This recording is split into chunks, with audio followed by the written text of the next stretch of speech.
Show.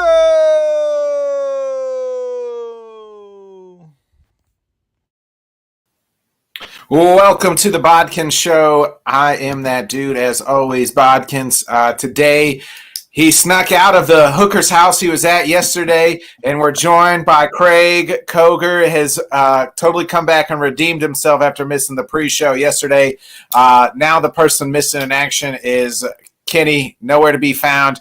I think he got too drunk last night trying to celebrate that Santos was about to beat Chevy because he picked that, and then gambled lost all his money because he put it all on Santos, and Chevy somehow miraculously won that fight. So Kenny's probably drunk and broke somewhere, and his wife's filing for a divorce. So that's just what we're going to say is happening because nobody's heard from him in the last 12 hours, 24 hours or so. So, Craig, welcome. I'm glad you broke out of the dungeon. Holy smokes. Thanks for having me. Sorry I missed the pre-show, guys. Sorry I missed it. Hey, hope you caught my pics and stuff on the Twitter feed. I tried to make up for it a little bit, and I'm here. Hey, appreciate it. Glad you snuck out. I should have known better trying to book you on a Saturday night that your Friday night entanglement would catch up with you. So, hey, folks, we got to jump right into it. Holy smokes, Craig. What a fucking fight last night between Glover Teixeira and Yuri Prochazka. Yuri wins via submission. The first time Glover's ever been submitted in the fifth round. I mean, the plus on Yuri to submit was like plus 2,800 or something crazy like that. I mean, huge through the roof. Plus there, your thoughts on that incredible fight last night? Let's just start there. I mean, that's the lead, right? That's the lead. There was some good fights on the card last night, but that was the fight of the night. The final outcome of the fight is what I expected it to be. I had Yuri as my lock of the week, but I didn't expect the fight to go the way that it went. It seemed like Yuri was kind of doing what I thought he was going to do. He was piecing him up with the stand-up game, but Glover just kept coming. For as old as he is, that man was taking shots and he kept on coming. And it was back and forth. It was like, shit, man, this is the end. Yuri's about to win. And then, 2 minutes later, it's like, oh, shit, this is the end. Teixeira's about to win it. And it was kind of back and forth like that the whole way until the very end, And then fucking Yuri got him in the choke, and it was like, oh, shit, like maybe he's going to win it. And he did. And it was a hell of a fight. And it was honestly, I didn't think it had a chance to go 5 rounds, and it did. It was a hell of a fight. Yeah, I think the over-under was like 2.5 or something like that, right? And you probably would have took the under. Right. It was just incredible. It was like watching a Rocky Live movie. Like, that's what I felt like. Glover's this old, is Rocky. And you're just like, yeah, dude, he's just taking so many shots. I mean, Yuri was piecing him up. But then his 40-year-old chin is still made of steel. And, oh, yeah. And then he would be able to take Yuri down to the ground. And then it's like, oh, Glover's going to win because his ground and pound is just vicious. And he'd get Yuri. It looked like he'd maybe try to get for a tap. Now, I thought Glover made a few mistakes. There was a time, I think it was in the fourth, where he just rocked Yuri. Had him, and then he shot. I think if he would have just stood there and pieced him up right there, the fight's probably over. He probably knocks Yuri out, and it's probably and still. I think if Glover goes back and rewatches that fight, he's going to look back and say he made some mistakes. Now, Yuri's already come out and said that wasn't the best version of him.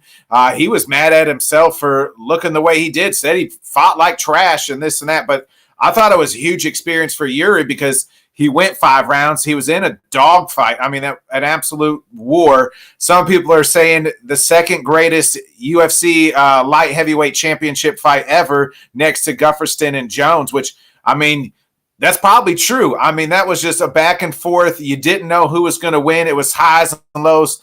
Again, like I said, it was like a Rocky movie. And Glover was just old man Rocky just getting pieced up. But unfortunately, this was real life and not the movies. And Yuri was able to catch him there at the end. Both guys just looked exhausted going into that 5th round. Yeah. You were saying that time in the fourth, and I believe there at the beginning of the fifth too, Teixeira rocked him and kind of did the same thing. He kind of went in and grappled him up against the cage, and I think that was just because both guys were gassed. But I mean, if he would have just kept going and hitting punches, Yuri was clearly rocked, and I mean, it could have been a different outcome. I mean, you can always look back and say this and that could have happened. You know what I mean? But yeah, I mean, I don't know. I feel bad for Glover because I mean it was a hell of a fight, and he did everything he could to win that fight, and it's tough to lose one that way. And I do think it's a great learning experience for Yuri. He's never been in a war like that at that kind of level, And now that he's got the belt, a fight like that is gonna help him more than it's gonna hurt him in keeping that belt. Yeah, you're right. I think it's only a learning experience. It's going to take – both guys are going to have to take some time off. Like, I don't see any of them running back anytime soon, right? Like, I mean, we may not see them until maybe the end of this year, maybe even early next year. Like, I mean, it's early June right now, so I could see maybe 5-6 months. So November, December, I think there was a lot of talk of Glover, had he won, I think he wanted his fight to fight at Madison Square Garden. So – maybe he still gets put on that card eventually. So that kind of brings me to the next. I mean, what do we do here? Do you run that fight back? I mean, are we like? I'm totally okay. To me, I'm totally okay running that back. There's plenty of options out there, especially for Yuri as the champ. Like, you can run it back. There's Jan Blachowicz is the number one contender. It seems like the UFC's though set on Ankalaev and Smith being the number one contender. They're about to fight here in the next few weeks. And the winner of that fight's Yuri. I mean, there's three options. Which option do you like the best, for Yuri, the champ, going forward? I love the idea of running it back for Glover because I feel like he did enough in that fight to get that chance and that opportunity. But I don't think that that's what's going to happen. It sounds like Dana White has said that the winner of the Ankalaev and Smith fight is going to fight for the title next. So I would assume that that's going to be Yuri's next fight. The question is what does happen with Glover and where is Jan in the mix? Maybe those two fight and the winner of that fights the winner of Yuri's first title defense. I mean, I'm not 100% sure how it's going to play out. I think Jan's right up there. He's right in the mix. He deserves it just as much as anybody else kind of up there at the top. But it sounds, from what I've read and from what I've heard, it sounds like Dana says that Ankalaev and Smith fight is the number one contender fight. Yeah, I mean, that's what they're saying. Here's the knock on Glover, right? He's 40 years old. How many fights does he have left? I mean, I was listening to a podcast and the guy made an excellent point. Like, Glover's saying he's got maybe one fight left and then he's hanging him up. So if Glover wins that fight, then does he retire? Then you're having a vacant belt again. And it just feels like we're finally on pace here at the 205, the UFC's glamorous division, right? Like, that's the number one division, it seems like, in their history, the lineage of the 205, that light heavyweight. I mean, it's a who's who. And now you're just going to have a vacant title if Glover wins. And I think Yuri's going to grow from this. I would like Yuri more in the next match than I probably liked him in this fight. I actually took Glover to win, which obviously I was wrong. But I was wrong, but I was close to being right?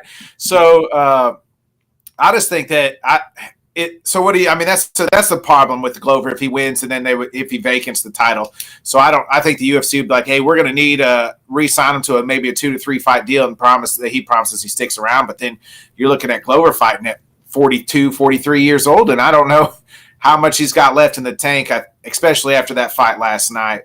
I don't mind Jan Blachowicz. He's won one fight, but even in that fight, had Rakic not tore his ACL. Maybe he loses that fight. That was only in the second round.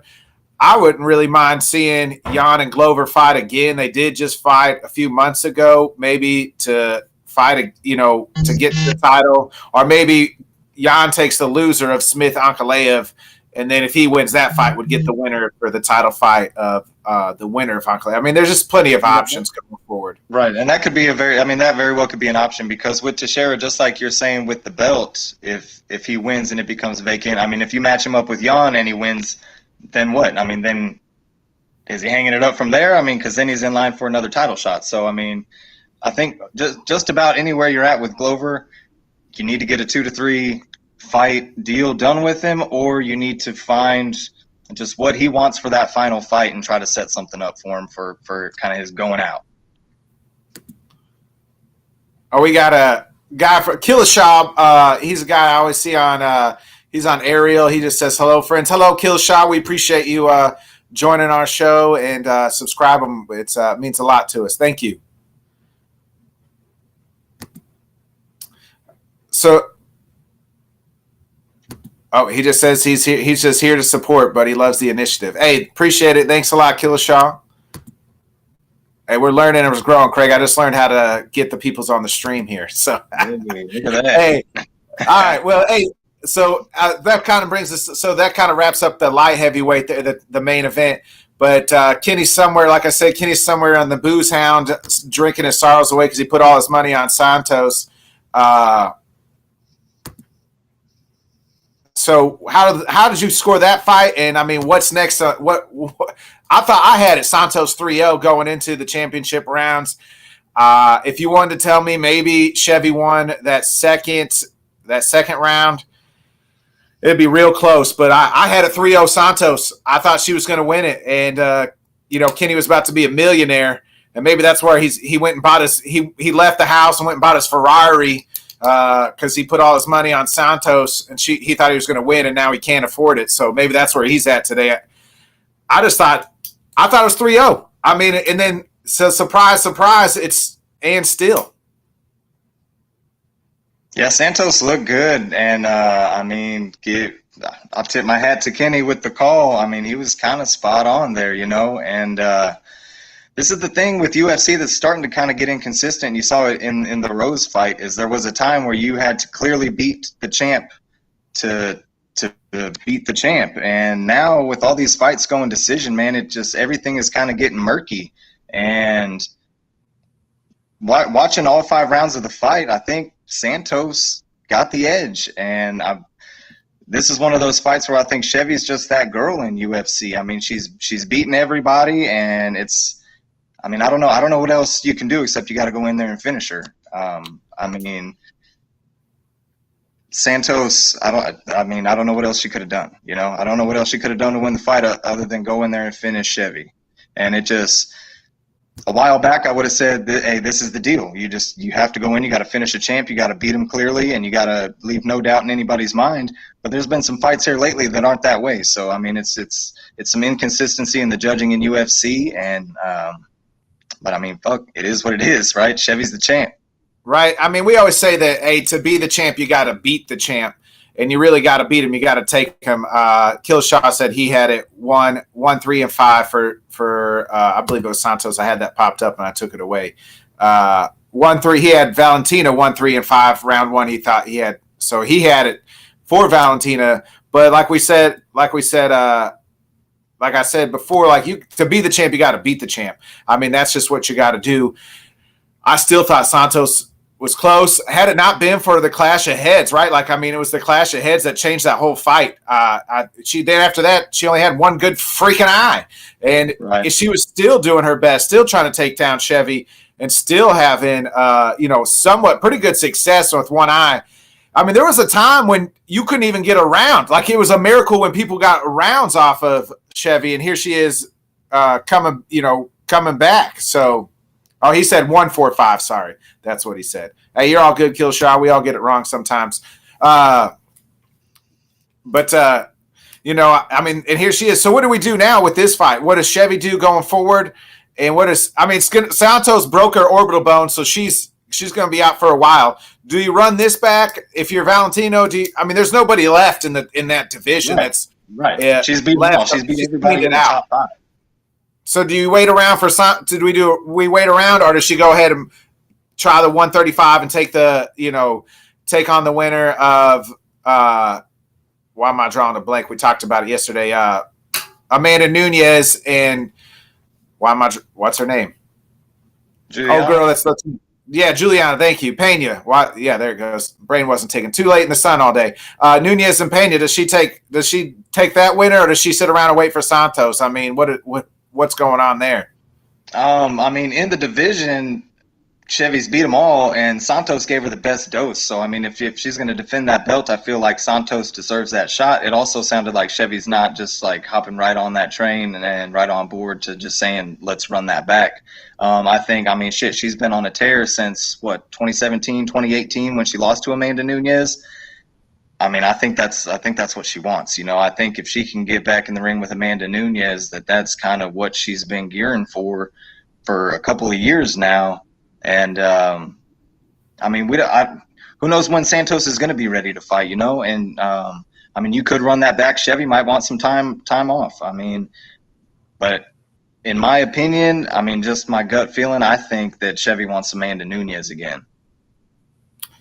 Yeah, I think that they said last night she is now tied the most for wins in a row in her division. Has now broke the record for like division title wins, like as far as like my brain is not functioning. Like title defenseman. Thank you, Craig. That's why we're here today. Title defenses. She tied the record, or broke the record for women, but tied it with some of the men. Broke Ronda Rousey's record. That's what they were saying last night. And she says she loves that title, but I thought Santos gave her the best. Again, gave her the best fight, and had it not been for that clash of heads, we might still be Ann Steele. And you would guess what we would do if it was Ann New. We would have ran that right back, right? They would have said, "Hey, Chevy, you're the." Just like they're doing with Nunes and Pena, they're running it right back. They would have ran it right back with them too. Right. So if they run it back, that's fine. If Chevy says, "Hey, I'm going to hold on to this belt, wait till she gets healthy. I'm going to go become a double champ and fight the winner of Nunes and Pena," I think that's great too. So like I'm okay with her whatever she decides to do. But I do think Santos, when she gets healthy again, she doesn't need a tune-up fight. Let her come. Maybe she wants a tune-up fight just because it'll be the ring rust, but let her come back. She deserves a title fight again. Yeah, I think so too. And I thought that fight, and this card was really great. I thought the 3 fights before it were like everything you want, right? Like quick knockouts. And then you had these 2 title fights, and they were everything that you want in a title fight. You had almost this huge upset that was brewing, and it wasn't quite like Pena Nunes because like that was so quick. It went over after the second round. I mean, it was like you could see Santos. It was like, oh my God, she won the first one. Oh my God, she probably won the second one. Oh my God, she could be up 3-0. I mean, we've never had the scene where Shevchenko's got a hunt for a finish, and she couldn't finish her. And then you're thinking, shoot. But then, like you said, Craig, the judges have always – you just never know with judging, man. You got to take it out of their hands and out of the cards, you know. Right. That's the best way. So we got to talk a little bit about young Wei Li and sorry.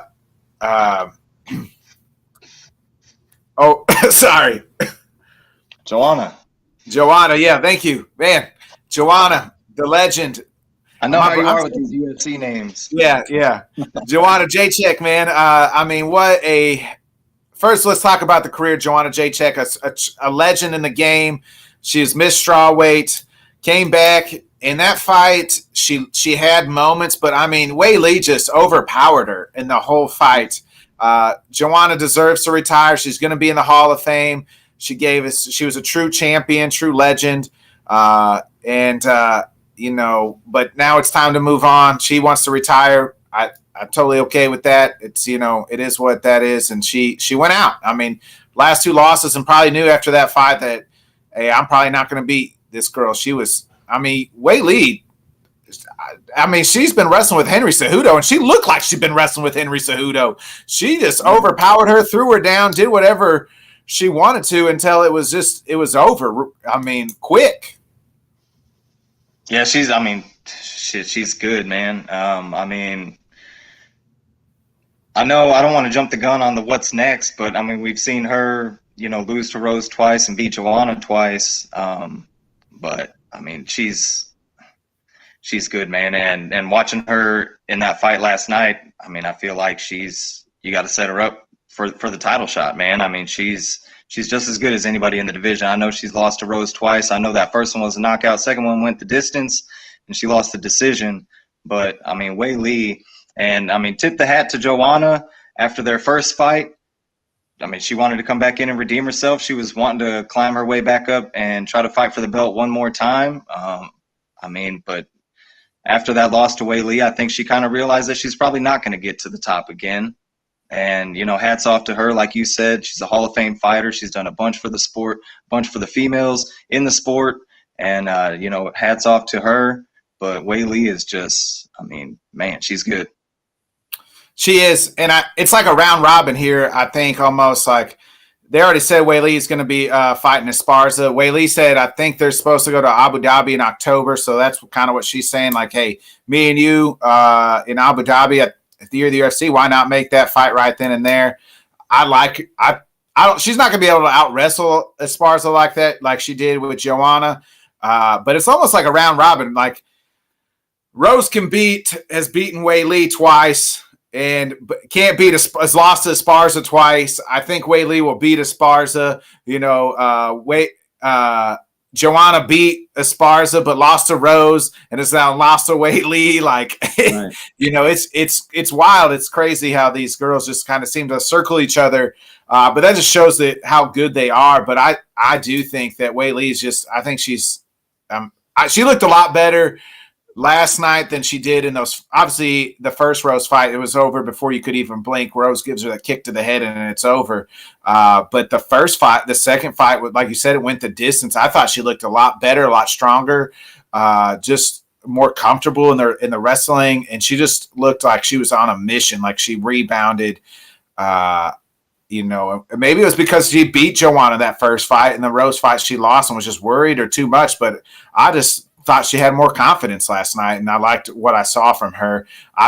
We'll talk about it later down the road when the match finally gets happen, but I like Wei Li to beat Esparza, and I think I wouldn't be surprised if she's not the favorite to win that fight when the odds come out.